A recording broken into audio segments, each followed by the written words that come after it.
So we are information to energy. Our advisor is Professor Richard Martin. And these are ours. I'm James. I'm an electrical engineering major and electrical engineering and computer science major. I'm gonna be a rising sophomore in Rutgers University. I'm Catherine. I'm also a rising sophomore at Rutgers University in electrical engineering. I'm Evan, and I'm a rising sophomore at Pingree High School. The goal of our project is to quantify how information is used to transfer energy and observe the efficiency of this transformation, given imperfect information. To do so, we coded simulations for two thought experiments that use information to transfer energy, Maxwell's demon and high-pressure demon, and collected data from these simulations. Since part of our project involves concepts of information, we used Claude E. Shannon's paper, A Mathematical Theory of Communication, to learn about important concepts. First, the concept of information is integral to our project. The information contained in a message, in terms of bits, which is the unit of information, can be calculated by finding log base 2 of 1 over p, where p is the probability of that message occurring. Essentially, this means that a message with high probability of occurring does not carry much information, while a message with low probability of occurring carries a lot of information. Next, to create imperfect information, we had to implement bit error. In binary, all messages are conducted. When a bit error message is present in a communication channel, certain bits in a set message will be flipped, so the receiver receives an altered message. In the example on the right, the highlighted bits are the ones that were flipped.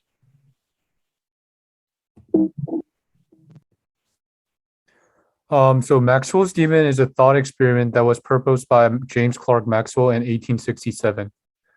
This thought experiment consists of two chambers of gas separated by a demon-controlled door. Each chamber has hot particles, those with high velocities, and cold particles with low velocities. As the particles move around and approach the door, the demon opens the door for selected particles. Fast particles are allowed to pass from side A to side B, and slow particles are allowed to pass from side B to side A. Essentially, the demon controls the door to sort all the fast particles to one side and all the slow particles to the other. The demon controls the door to sort all the fast particles to the one side and creating a hot chamber hotter and cold chamber more colder. So therefore, much of the energy from the two chambers is transferred to the hot chamber. Next, I'm going to overview the high pressure demon. So the high pressure demon is a demon theorized by Professor Martin. This demon consists of a container of water, a plug, a rope, and deflectors. The plug hangs from the ceiling of the container via a rope and floats at the top of the container when it is light. This is because the water molecules collide with the bottom of the plug, translating some of their kinetic energy to the plug and increasing the plug's upward velocity. However, when the plug becomes heavier, these collisions are no longer able to keep the plug afloat. This is where the demon-controlled deflectors, which line the bottom of the container, come into play. When a water molecule hits a deflector, the demon rotates the deflector to redirect the particle towards the bottom of the plug.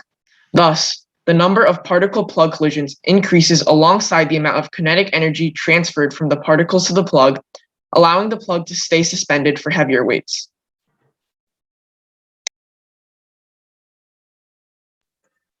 To create simulations for these two demons, we use the Python programming language and the PyD module, which allow us to easily display and group the different objects in the simulations, like particles.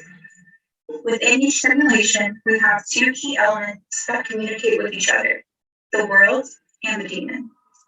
The world sends the position and velocity of each particle to the demon, allowing the demon to either open or close the door in Maxwell's demon, or rotate the deflectors in high pressure demon.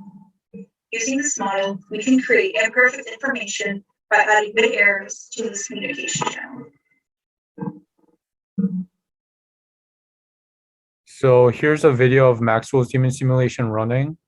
So as you can see, the white line in the middle of the simulator is wall that's separating the two particles, and the black rectangle is a daemon control door. As this video plays, you will see the velocity of the right side chamber increases and the velocity of the left side chamber decreases. And this shows the energy transfer. I'll show you the last 10 seconds of the video.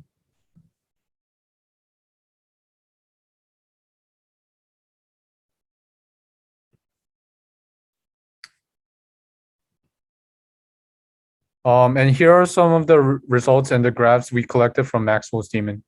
The first graph shows a time versus percent of particles sorted for different bit error rates. At a bit error rate of 0, the particles are completely sorted. At a bit error rate of 0.02, the particles stay around 90% sorted. At a bit error rate of 0.08, the particles stay around 85% sorted. And at a bit error rate of 0.32, the particles stay around 75% sorted. Evidently, the daemon's sorting efficiency decreases as a bit error increases. The next graph shows total information versus energy transfer. As a bit error rate increases, it requires more bits of information to transfer 1 joule of energy. This makes sense as a greater number of information needs to be sent to combat the bit error.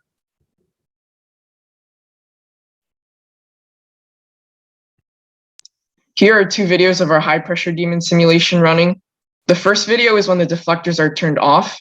As you can see, the plug is barely able to stay afloat for a couple of seconds because there aren't many particle plug collisions. And the next video is when the deflectors are turned on. Here, the plug is able to stay afloat for the duration of the 60-second simulation, showing that the deflectors do in fact increase the number of particle plug collisions and translate more of the particle's energy to the plug.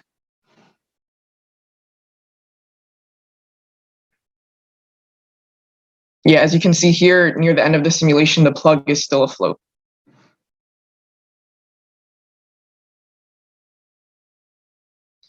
The following are graphs with our results from the high pressure daemon.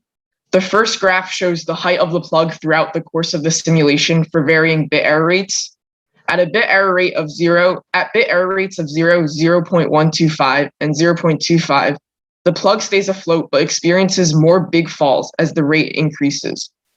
At a bit error rate of 0.5, the plug stays afloat for a majority of the simulation, but eventually falls. And at a bit error rate of 0.75, the plug immediately falls. Similarly to Maxwell's Demon, the bottom graph shows that as bit error rate increases, the amount of information required to transfer 1 joule of energy also increases. Interestingly, these rates are drastically different from Maxwell's Demon, showing that they vary from demon to demon. Conclusion. Based on the process and the data we collected and graphed, we concluded that a general trend emerges as the bit error rate increases. Specifically, the daemon's effectiveness decreases, so it is no longer able to transfer as much energy. As a result, the number of bits required in a message to transfer 1 joule of energy increases. This conclusion was made based on information from both daemon simulations and should remain consistent with other types of daemons to be conceptualized in the future. During the course of this internship, we have coded simulations for Maxwell's Demon and high pressure demon, and collected data from these demons to demonstrate how information can be used to transfer energy. In the future, we hope to formulate and code out more demons. This will allow us to observe how results may vary between different demon formulations. And this is our poster that we've created for this project. It can be viewed on our over wiki page for WinLab, as well as on our website, also linked on the projects page on the WinLab website. And it also provides the overall synopsis of our summer research.